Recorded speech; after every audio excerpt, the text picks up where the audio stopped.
शेजारी गंगाळ गंगाळ गंगाळ गंगाळ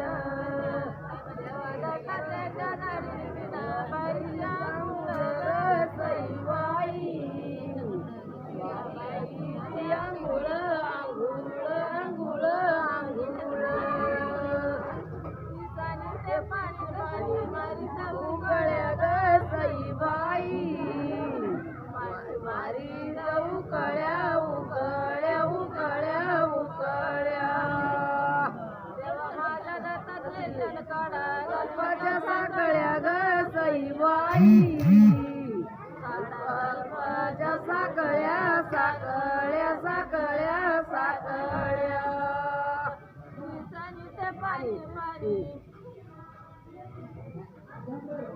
लोणीच्या पारावरील पाणी ताप जाई जाई ग सईबाई ताप